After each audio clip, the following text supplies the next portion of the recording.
Maboko na ezanga te, maboko ezanga te. Po kolia kitoko. Merci beaucoup. Atondo mingi. En tout cas, que le Seigneur vous bénisse. Kasolo nzambe apambola biso. Nous lui disons encore merci. Tobi metondo. Lui qui est le maître des temps et des circonstances. Yo apiazali mokonzi ya bantango pe bikeke. Et nous accepte encore ce soir Andimi biso lisusu na poko ya lelo. dans sa présence. Na bozalane na ye. Que son nom soit glorifié. Komo na ye kumama. Merci au révérend Bernard Matondo na mobateli pate Bernard. pour cet amour et cette Pona considération envers bolingo nous. oyo pe elikia oyo. Tu nous acceptes devant votre chair. Ondimi biso liboso etumbelo na yo. Ce n'est pas mince affaire. Ezali kambo mokete. Je vous en suis reconnaissant. Na yebi bolamu oyo. À toute l'église, Na etonga mobimba. je désire que Dieu vous bénisse. Nazana posete nkolo apambola biso Que Dieu nyonso. bénisse les bureaux. Nkolo apambola biro. Qu'il bénisse tous les serviteurs et toutes les servantes. Apambola basa nyonso ya mibali to ya basi. Ce soir, Poko ya lelo. tu ne seras pas déçu. Okoyokisama soni te. Quelque chose va se passer ce soir Eloko moko ekolekana na poko awa. pour la gloire de Dieu. Pona nkembo ya nzambe. Avant tout, Yambo ya nyonso. je te rassure Nasukisi yo. que Jésus-Christ Yesu Kristo sera glorifié ce soir. akokumisama na poko ya lelo. Toute la gloire Kembo nyonso va lui revenir. ekozongela ye mei. Que Dieu te bénisse. Kolo apambola biso. Nous allons lire deux passages dans la Bible. Tokotanga passage mibale. Il nous était demandé de parler sur le thème central Basengaki biso tolobela na mama likambo ya monene. et sur un sous-thème. Pe na mama likambo ya moke. Hier, j'étais dans le thème de base. Lobi papa lobelaki na mama likambo ya monene. La victoire appartient à l'Éternel. Elonga ezali ya nzambe. Aujourd'hui, Lelo il nous est demandé de parler sur un autre sous-thème. basengi na biso tolobela mama na likambo mosusu. Je vais obéir Na kotosa parce yango. que c'est comme ça que le Saint-Esprit l'a voulu. Bongo nde molimo santo alingaki. Ce sous-thème, nous allons le ressortir en Jérémie chapitre 1er verset 19. Mama na likambo ya moke yango tokobimisa yango na mokanda ya Yeremia chapitre. Et après, nous allons mûrir l'idée avec Psaume 60, le verset 12. Tokobelisa makanisi na biso na psaume tuku motoba na talatala na ya zomi na On mibale. nous lit Jérémie 1er, verset 19. Jérémie 1er, 19, nous lisons au nom de Jésus. Amen. Ils te feront la guerre, Ils te feront la guerre. Bakobundisa yo mais kasi ils ne te vaincront pas. bakolongaka yo te. Car Pwete je suis avec toi pour te délivrer, dit l'Éternel. nazali elongo na yo mpo na kokangola yo elobi yawe. Psaume 60, dans d'autres versions, c'est 12. Verset 12, dans d'autres versions, c'est le verset 14. Na ekomeli mosusu ezali na 12, na ekomeli mosusu ezali na 14. Avec Dieu, Na nzambe nous ferons des exploits. tokosala bikamwisi. Il écrasera nos ennemis. Akonyata banguna na biso. Que le Seigneur bénisse la lecture de sa parole. Kolo apambola botangi ya maloba na ye. Notre sous-thème de ce soir, Mama na likambo ya poko ya lelo c'est une affirmation. ezali bosukisami. Ils vous feront la guerre, Bakobundisa bino mais kasi ils ne vous vaincront pas. bakolongaka bino te. On ne le dit pas seulement parce qu'il est écrit dans la Bible comme ça. Bakomi yango balobi yango ka po ekomama na Bible bongo te. Mais je le déclare parce que c'est aussi le sous-thème qui m'est donné. Nazali kotatola yango po ete ezali mama na likambo epesameli nga. On ne considère d'abord pas comme un passage biblique. Tozali kozwela yango neti ekomeli ya Biblia te. Je le considère d'abord comme mon sous-thème. Nazwi yango lokola ya ngai moko. Parce que c'est ce que le bureau m'a demandé. Yango nde biro esengi na ngai. Ils vous feront la guerre. Bakobundisa yo Ils ne vous vaincront pas. kasi bakolonga yo te. Je préférerais parler de cela au singulier. Nakolinga koloba ngo na bomoko. Ils te feront la guerre. Bakosala nga bitumba. Ils ne te vaincront pas. Bakolonga ngai soko moke te. Si vous comprenez bien, Soki olandi malamu c'est une affirmation. ezali bosukisami. On est en train d'affirmer une opinion. On affirme quoi? D'abord, la réalité de la guerre. De deux, la réalité de l'ennemi. Des ennemis même au pluriel. Vous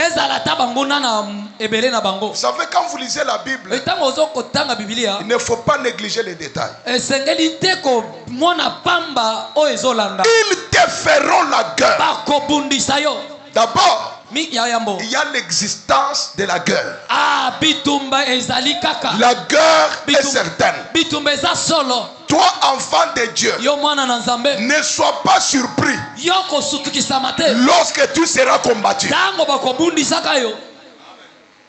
Toi, pasteur, serviteur de Dieu, chantre dans ce chemin de la foi, dans cette vie sur la terre.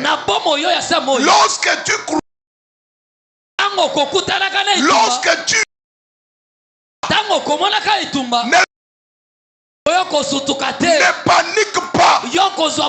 Dis-toi que c'est réel, c'est normal.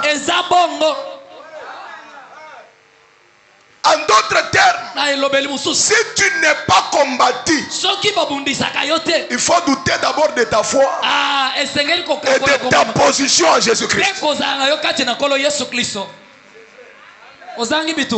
Parce que la première chose qui nous attire les combats, c'est d'abord notre foi en Dieu.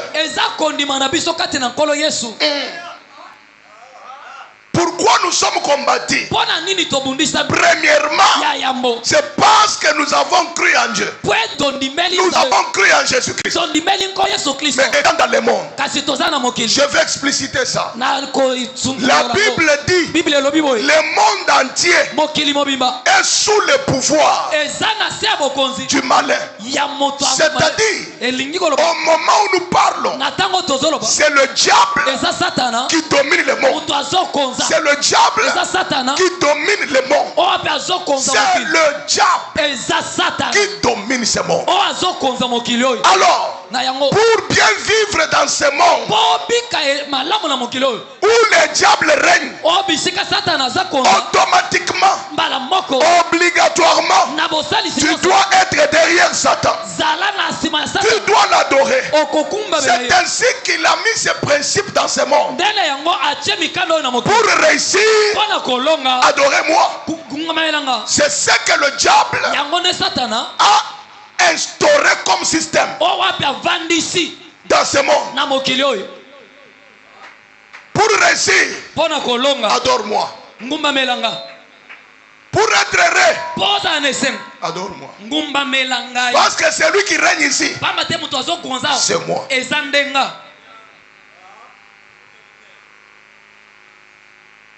C'est ce qu'il avait fait même à Jésus. Quand Jésus est venu sur la terre, il est venu, poum. Il est allé dans le désert. Après avoir prié, il sort comme ça. Satan le croise. Tu ne peux pas venir comme ça commencer à travailler. Tu dois d'abord m'adorer pour que je te donne ces choses. C'est ça le diable. Le diable veut que tu t'agenouilles devant lui pour avoir l'argent. Que tu t'agenouilles devant lui pour trouver ce que tu cherches. Pour vivre heureux. Maintenant nous vivons dans la terre, dans le monde où le diable règne. Mais nous nous opposons à celui qui règne. En d'autres termes, nous sommes les rebelles, les opposants du diable.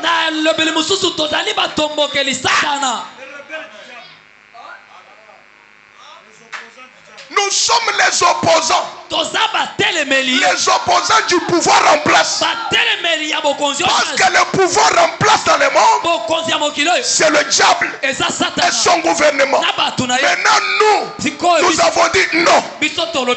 Nous allons réussir sans t'adorer. Amen. Kati balenga mangatu. Tea tutu yokumpan. Kati bakuku ile jabulu. Yani misambu ni tumba muchi lisanse chimubwela mulojito anyuma yisheni umvika chimwela masha muntu washito ningendele mu mashinyi mimi chimushebe ya muntu to penyaji jabulutangile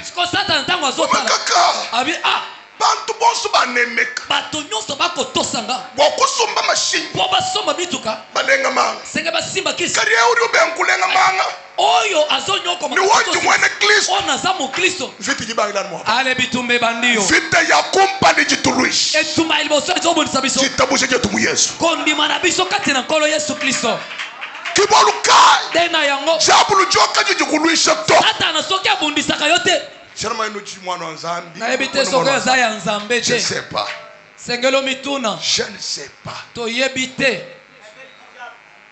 je ne sais pas toyebite soki babundisaka yote vite jituluisha tetu bena Kristo bitumba oyo ezobundisa biso ba Kristo mifanana ni yakaluisha bena gabawon ekokana na oyo bato akabawon babundisa bena gabawon bato akabawona bakabaluisha kuni bisamba bikwa babundisa bango na bikolo mususu kijimba jitu Yoshua mubwele mumvita ya ndengonga Joshua akotela bango uimanyika jimba ni ngonga atelemisa mwese na sa udumamba baluisha bena gabawon wachi babundisa bango tina nini la Bible dit Bible lobi c'est parce que les Gabawonites c'était allié à Josué. Ils avaient fait alliance avec Josué. Comme on a mouvunzambi wende ni Yoshua. Wabakamani to. Peut-être qu'on a tukuluisha to. Peut-être qu'on a une alliance.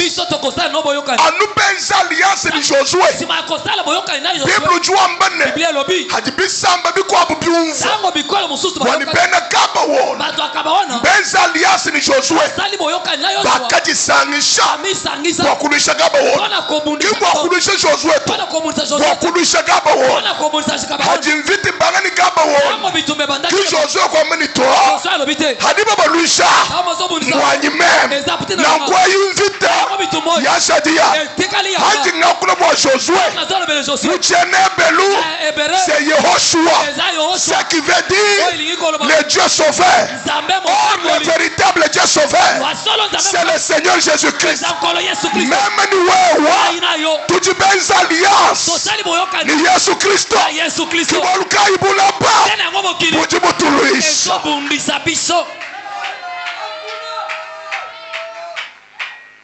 karina shima kuluishi atabazobundisa yo affirmation mu gwabunyao bosukisa memusozi ya mwana kaba kuguchi munatu bakolonga yote Unvo détail mu kwa yokale ulikuwa mususu Bible kani wambeni Bible elobiteke il au singulier te fera la guerre. Na bomoko bakosala obitumba te. Il te fera la guerre. Bakosala ils te feront. Bakosala yo baza ebele. C'est-à-dire lingi koloba bakulisha bato bakubunisa yo kingumwele mutu moko te babuni baza etuluku metung regretter bako benanzambi na kamwa ka bato nzambe mususu banyinga lala bazomona pasi vita yonse bitumba nyonso ezinga même kaka nga moko yo bato nyonso bazotala kanga ngai nasala bango nini ufuka beni bato moko bongani yo olingaki batala nani mususu Bible mujanjira kuko verité. Bible c'est talisaki oyambo. Ils te feront. Bakosala obitumba. Bari babunyi. Baza ebele. Ujini belu kuna bait. Ozana bangu nebele. Baba mwekani meso. Bo basomo na miso. Ni baba sokom. Na bo baba tama. Ni bene lubom. Na ba to abilongi mibale. Baba mwekani meso. Bo basomo na miso. Bakulu ishamu nunku. Basobundisa boyo zomona.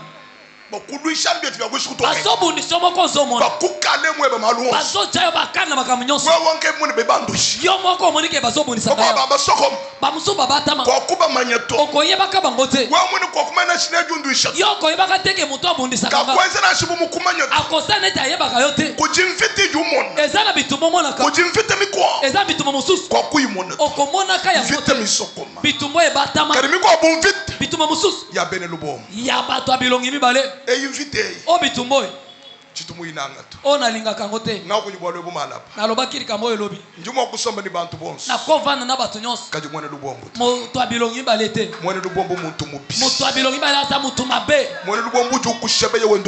akoboma yo azosekisa akotelo poison azazol taliso makambo akolia yo sese kati azosekiso na sengeli yo nzambe mutu abilongi nyonso mbale o azana bomo ina yo Zambia mu compliqué zamata ebulu yeke mutu yonso ndukunesha kwiswajina moto nyonso azolekisio ilongi ya kati mwisho ndukuji na sese azoboma yo Zambia utulwilanga na Zambia bundelaka bato Zambia ututokuilanga na Zambia lobelaka bato akomplike muntu wao akotisa bulu yeke bajaba tulesha jinanga bazotalisa biso bolingo twanga temyo ye tozwi mitema na biso tubeheshi topesi bango chama bantu bena batu bishitu ebite bato basandeni muju ufika kujimunanga na ndengo kolinga ye kwene umva okoyeba te ulungu wenzela confiance mko mwabe okosala confiance no mutu mwaje wenzela mutu ona no sala mutu bafaba jiba kunanga mubushu na musoba obalinga hona so kuina sutamba kubenzela confiance ozo sala bango atelika kadi mwene lubo ati mutu abilongi bale muju munanga wamba ku yende okolinga olingo kadi enda mwishe toka na sese jinkulombe na nzambe na sengelo nzambe shima yebi juja mu lubombwayi fufuna alaka na ikamu compliqué e koti sabulu ye bajuna mu lubombwayi akamu compliqué e koti sabulu makute bajunja mu hypocrisie aja mu compliqué we muitebe ni amen mwabuju mwene lubombwa viwe complication yimukwata bulu yeke kotela ye lonku tulishane bokushu kutoka yakato bunda na mi ba kolele mukina ngamilo ju mukina soko yininga yebisanga kana linya ke muntu memuna na linga kabongo muntu munanga bya nangupe ana linga ya bongo muntu mungabe je n'aime pas soko uloyina yinga kayote mbwalwa ezalika même ntulu janje discipline mu vie ana za na discipline nanga mo je me concentre souvent sur les gens qui m'aiment na mi pesa kana bato balinga kanga et j'oublie les gens qui ne m'aiment pas na bossa na kabato balinga kanga ikala nangu mu vie zala bongo wa utamba kuji concentre abantu benekaba kunanga to tu ne feras absolument rien dans la vie. Nous kala muni tunyinga nyinga. Muni bangamba. Mutu imukunanga to. Moyi. Bosana ye. Chaye pembeni. Wakenungele moyi. O apesa kangambo tete. Wena shwe mungele moyi. Ata opesa ngambo. Na shwe ku mungele. Ata opesa ngambo tete. Chinjishimisha chinyi. Nakobunga ibungisa nini? Écoutez, yoka habula ba na mokilo ande woru wa bantu bali bakukina libanda bato bali bantu wa bali bakuna ezana bonsu balinga kayo bantu boski bantu babito bato nyonso bazama bebe bantu bimba bajuko baya mabola mbasa bosko bena batuluisha to nyonso bamunisa kabisa baje batu soutenir bajuko bao basonga biso basa wako yimuita bato ko ndimite David ujuita David andimi bolu David kwete David mudi sanga na munzu mumwehela amikuti na ndako mwikale ni mulushi azana munguna mwikale ni ami azana muninga mulushi ngani munguna na Saul wandumu kaba kumushebe anu munzu mumumwa mwikale Jonathan lelu jukulombela nzambe ba Saul boss bashimina munjila we Zambia kwasha ba Jonathan bantu bali mwakuteka myoyo ya buhashi wa bolubwe bantu bali mwakukuhanjila njila haleluya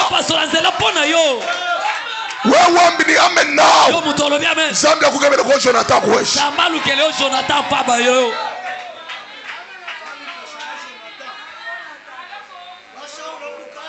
Saula bumbuka Saula balongwa na shikuikele muyiki wa buto nakoyoka ata masolo na bango ata ya mike papa bantu bonso kaba kukuita bato bato nyonso bakondimela yo te d'ailleurs bible tuamba ni Bible elobi malheur à vous si tout le monde dira le bien de vous c'est Jésus qui dit nous tu bene jakabi ikala bantu bo bali bakutuchira nbikashi monde ka wena na nguto tujanu monde wa plus ni mwe tuju monde wa négatif ni positif aba bakunanga aba kimba kunanga munji nyishe kuri bali bitaba njishe bim kuri bakwa bakatumanya kuyisha to kimbalu bwenu likambo la binote jimbi yishanu munjimbi yishilamu bari habu bitaba bari bitaba webu rubenga songa boya na yovanda nefunyisha bwa witaba haleluya no akatumanya kuimba bimba to uti kijangana ayeba ibaka koyemba te uti kijangana azolanda wakambanda mumuhita o muninga aleki changu imbira wewe na yembela kayote bari abumva ngingimba bimba oba yoka ngina yemba kayito basanga ni misambu yanyu base pera banzemo wewe buruku imumvu kwa kuyumva yo mutoninga ko kuyumvu na shito yo kutu koyoka yango te kanga kama to isoki nazo yemba mefu mukwambe ni kukumva misambu yanyu eske ngana ebisaki olanda banzemo nanga. Hallelujah. Amen. Misambu ka bufuka ni mutu mukola na makamuso esenge yo zala mutu makasi sana nuwendu nyana kana muvi ate obandaka kokondo ko bangita o bandima bandu kabene makuita bambanganya banamba o lingi bandima banamba kimbananga udu kabene kunanga ngani olingi nanya linga yo il te feront la guerre bakobundisa ka bachi babunye saebele il te feront la guerre bakobundisa yo katina shima kwanza mvita ata babundisi yo verite ujine aya sole za kaba kukuchi muneto kokweisa yote jumulo kukuambilesi aye koyebisa yo kwa mvita bona bitumba ya bubo ya bango karibu chimunyi bolong mbweba wewe ezaya yo moko mwena buchimunyi kana ho utonza ndo bolong ya zalite jingambe ni mvita alobi bitumba ya bubo ezaya bango buloji Mwabubo, critique, Mwabubo, Biendu, Mwabubo, Kajibuchi Munyi, Mweba wewe. Hadi wendome ni amen now. Zambia kweshe victoire. Mumvite ya famille. Zambia kweshe victoire. Mumvite ya quartier. Zambia kweshe victoire. Mumvite ya Jibaka. Zambia kweshe victoire. Mumvite ya Lulelu. Zambia kweshe victoire.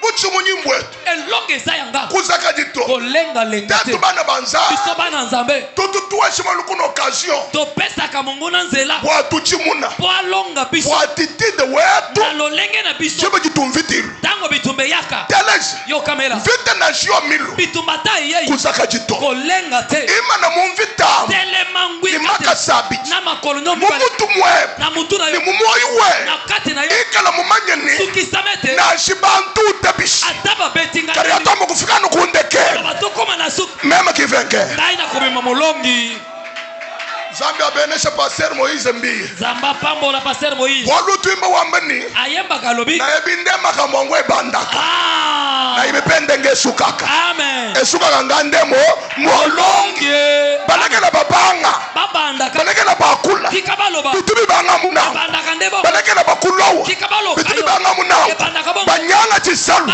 bitubi banga muna bakwate jibaka bitubi banga muna bakwate lulelu bitubi banga muna kajikabi akushika na mpito kosuka bongo te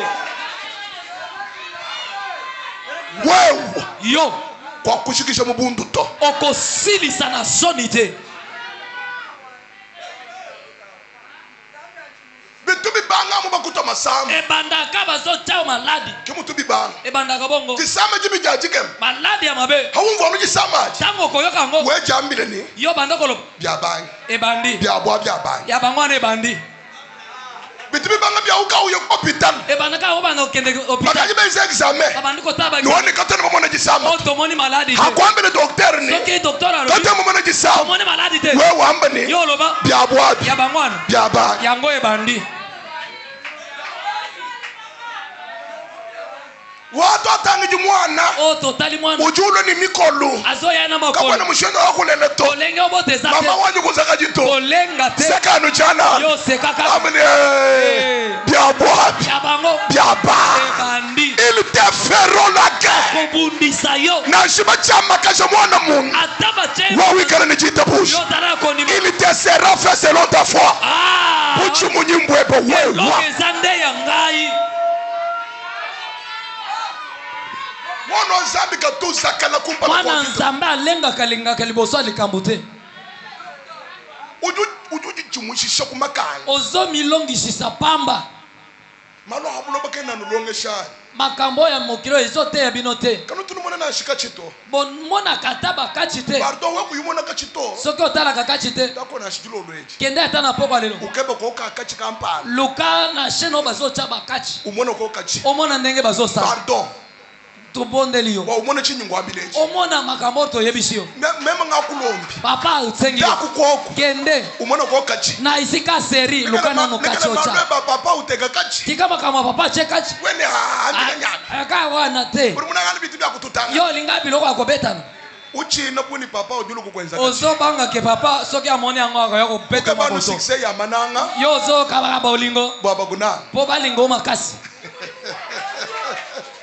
toela nuseri kanga ichela ngaka seri bali papa mona mujiba nanganga po papa mona ne balinga kuna akuna aya ko linga pe ya jute kakachi soki acheka jamani baba nyanga muntu emora ba kopese mutu makati kwa ngeli perikite mwabe ya dikama ko banda mangabi boto wana yebi lelo anjite kakachi chana no kachi musuku ambile nchini nini papa ningaloba hadi kacheri bigibwele muchira tango bakachemi bazo kubunda na nche mwikala 180 kilo ata oya zamba kilo eleki ebele e mwikala 80 kilo oya zana sena ye akaka chitumpa oya mukuse chinene chini oya mbinga molai kakututu china mukwa muchihalutu muningo banga kama ninga zalaka te ujumona nukakihya omona kaya mukuse kasanzama nanu azo ninga kamani wewe alobio lelo nyungu shibe kato mutu kadikamba wazolo bwana bune ukusa ujibambe obazolo bunena mbinga bula mulai wano kwambena tuju mumvita kapwena maloku zakalato makama kolenga kapwena maloku china mukwabuto makama kobanga moninge zate kwambria manu papa mpinje mususa alobo ko papa tuyishe pinje byakachi sikwa komiko tete ya mugando wa Zambia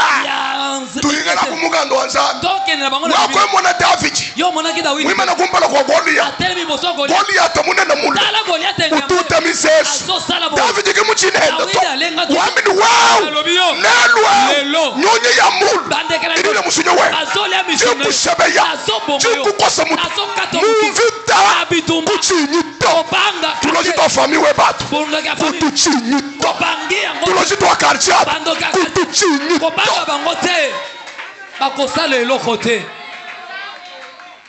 mwana nzambe ka yuobo wewe o mwana nzambe ni kubanga banga boy usakala azo lenga boy mabe na nzambe abunyile papa ba nzambe lelo batini bo bazana kobanga ya kosakana te batini bo babangi ya kosakana te mfuluka mvu mu 6e akanishita na zaina 6e mvu mu 6e na 6e tetu bakenza maki ke kosala maki balunda ba boss mvu ngezina maki baninga nyonso basaki na bango elongo maki bena branham bato abraham bato message nyaba bobonu bango bazalaki 19h20 so kaba 19h20 mu ville miba akuna na ville jiba jate tulonga nangonga kotanga bari baba ngabo bango bandi ilela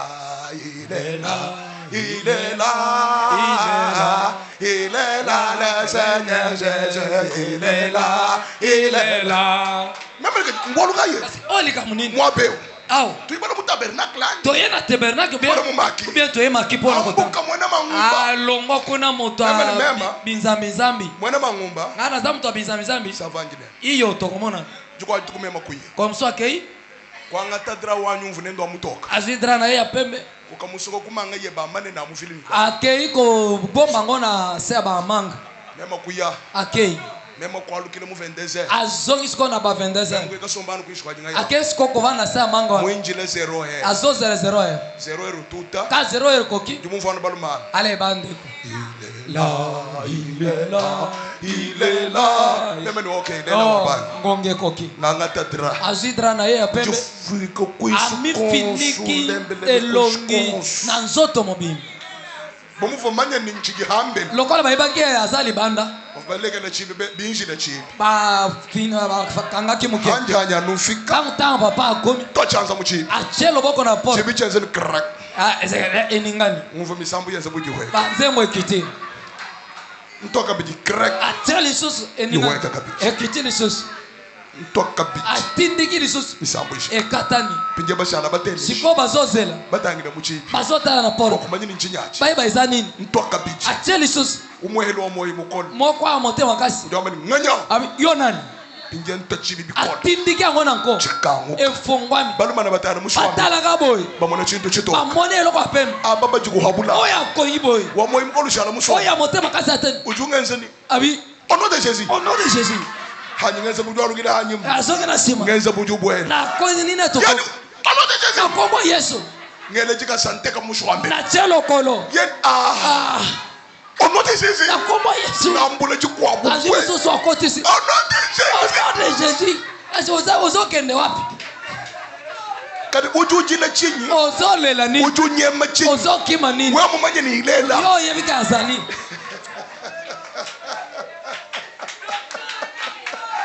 Bena zambi balen. Bantu anzambe alelo. Bena po. Bato akobanga. Pusu kajibutu kuto. Soki ka nyawa leli.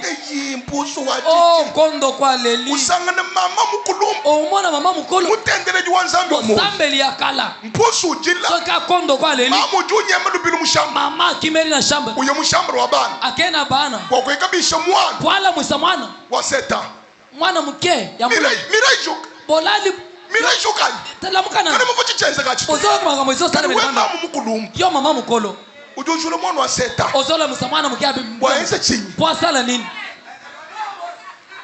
Shaibo. Longola kobanga. Hallelujah. Amen. Na shimvita mikala ko. Atako bitumbeza. Buchumunyi. Elonga. Mbweba wewe. Ezaya ngai. Pinga nyumu suku kwambila. Kona nini biso yo? Pourquoi buchumunyi mbwe? Pona nini elonga ezaya yo? Kimwa bunyi ngoyele bwa. Debi shika toko sukela. Pourquoi buchumunyi mbwe? Pona nini elonga ezaya yo? Pourquoi ils ne te vaincront pas? Pona nini bakolonga kaya? Qu'est-ce qui fait que nini sali même s'il y a la guerre, atako bitumbeza qu'on ne remporte pas sur nous? Kasi balonga likolo na yo te. Je te donne la première raison aujourd'hui. Na pesoti na liboso. Et la deuxième raison c'est le dimanche. Ya mi balelo lienga. La première raison. Ya yambo. Ils ne te vaincront pas. Bakolonga kayo te. Parce que l'Éternel est avec toi. Aza elongo na yo. Yaka ils te feront la guerre.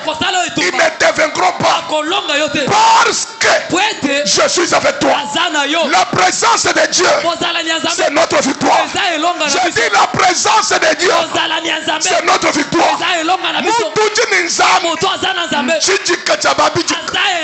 Mutuji ni nzambi. Mukishi muntu. Mutuji ni nzambi. Kabatu mamujo kubuloshi to.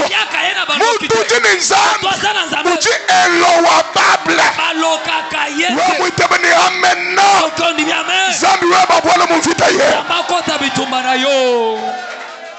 Hakumva Paul malwa. Tango Paul yokaka. Paul juambane. Alobiete. Si Dieu est pour nous. Soki nzamba sana ngamo na ngai.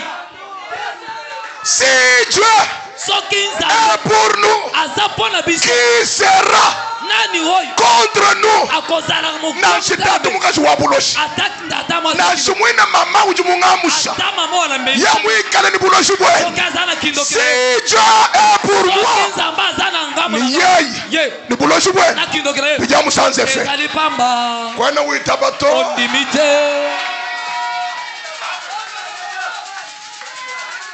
Tangila wewa. Talayo. Na shwa musombele kwa mwena buloshi. Ata usivandele pando. Ukuje shanshima yenu. Azoli esefufuna. Kene ni droit wa kukulo woto. Azana droit ya koloko. Walujuja shima yenu. Pozoli afufuna. Yeah. Muduja shima ya nime. Kola liaka fufuna. Ano shima ya nya. Kaka bafufuna ngai. Kanyi ngendela. Yangone kwa kotamba. Aka yuja shima ya. Kaso ka liaka fufuna. Uju shima. Okosi. We ujuja shima. Yo kola fufuna. Ukuta. Ya solo papa. Ukulowa. Kabibilo wekato. Solo kamate. We muitebeni amen. Soko ni bien amen. Buloshi buko hangi. Kindokeza te. We muitebeni amen. Soko ni bien amen. Buloshi kabuku monuto. Kindokemo na yote. Zambi yako. Zambe sokaza. Buchimuni bujibwasi. Elongeza ya solo. Zambi yene. Soki zamba sana yo. Ikala ni zambi. Zalaka na nzambe. Hangi na bios. Zanga nyonso. Hangi na bilamba. Zanga bilamba. Hangi na mashini. Zanga mutuka. Karikala ni nzambe. Kasi zalana nzambe. Hangi na fami. Zanga fami. Karikala ni nzambe. Zalana nzambe. Balunda bakube. Baninga baboya. Karikala ni nzambe. Kasi zalana nzambe. Bantu bakukoma nyima. Karikala ni nzambe. Zalana nzambe. Itaba amen. Ndima amen.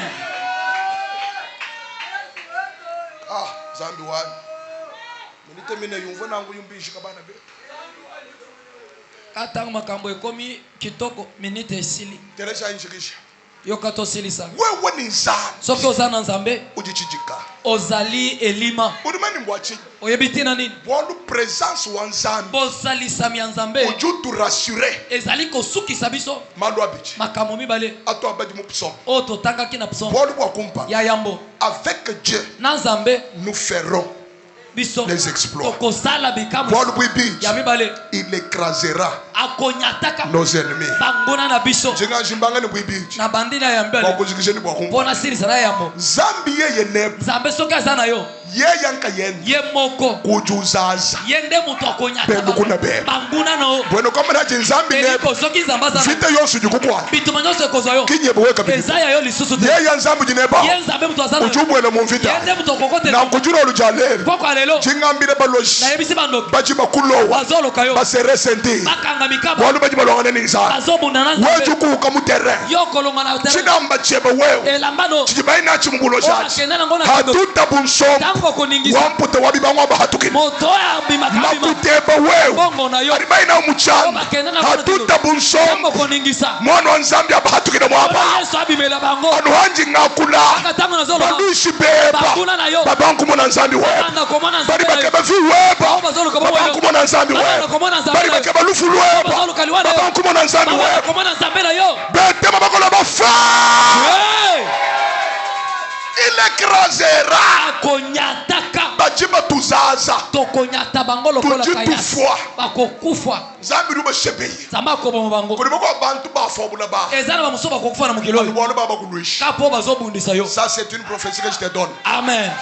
Weko akuba shebeyetu. Yoko bomo bango te. Weko akubela poison. Yoko jela bango poison te. Kaji utuzaza bene lukuna ba. Kasi moto anyata bango nanga. Na bazaza. Akonyata bango. Bwana bwipiji ba mushi. Ya miba le potosilis. Ujua mbani? Alobi avec l'Éternel. Na wase konzambe. Nous ferons tokosala les exploits. Bikamwisi. Exploiting. Bikamwisi ezani. Exploit ou des significations. Ezana bolimoli mibale. Signification au compas. Ya yambo. L'exploit c'est une victoire éclatante dans une guerre. Ezali elonga oyo ya kongala na kati ya bitumba. Zambi wa mujuru.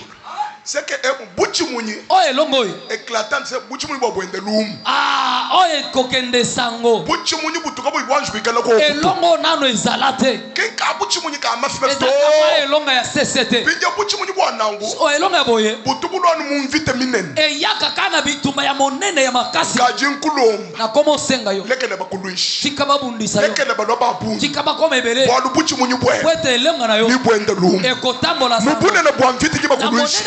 Kipune na babuchi munyu bwe. Lekele lumu lukwende. Mubunyu bwa lumu lupu. Lukwende la. Kimwende kabiji témoignage we. Lekele baji bakuseka bakuseka. Exploiting. Deuxième signification.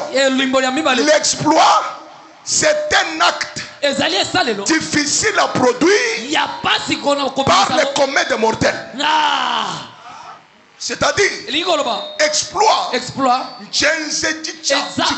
esalelo ya nguya chitubantu bonso o bato nyonso kaba ibwa kwenzo bakoki kosala yango te mumone difficile yango ezalaka pasi bwa bantu po mutu asala yango ekene mokuchenza oya kosala te oya kosala te oya kosala vinje chitu chikono kuni bantu bonso oya ezalaka pasi pona bato zambi yene zambe soka zana we uchuchenza ekosalema ki exploit yango nde chanza chanye chela mo tomboli loboko chiji impossible mu famille we oya ezalaki pasi na libo zambi we ba akweshe kapasite kakuchenza apeso makoki akosala nakubene shumujina ja Yesu na pamolio na kongo bitika bibyanju kwenzeka mu famille oya nando esalama na famille bibanga nebo we ebanda na yo nakubene shumujina ja Yesu pamolio no de bantu kaba banju kusumba bibanga nebo we wa muita ba mena chakenzeka na petelo chichu kwenzeka na he walu petelo mujisanga na mubwatu Yesu wendela hama ujuambila Yesu ne si c'est toi ambaji mema hali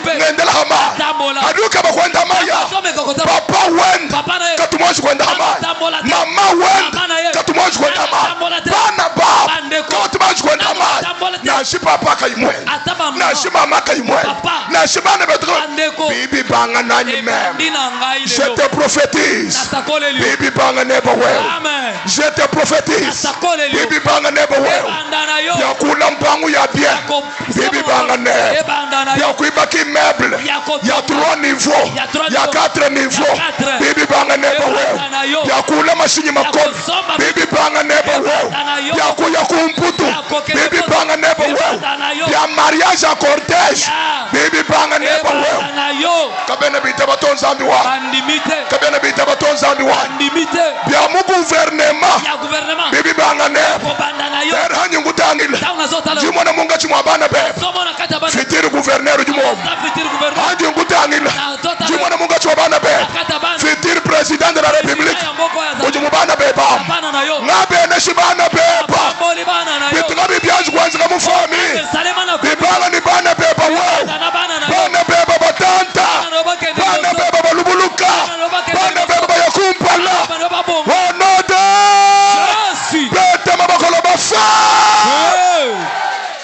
yango pe évidé.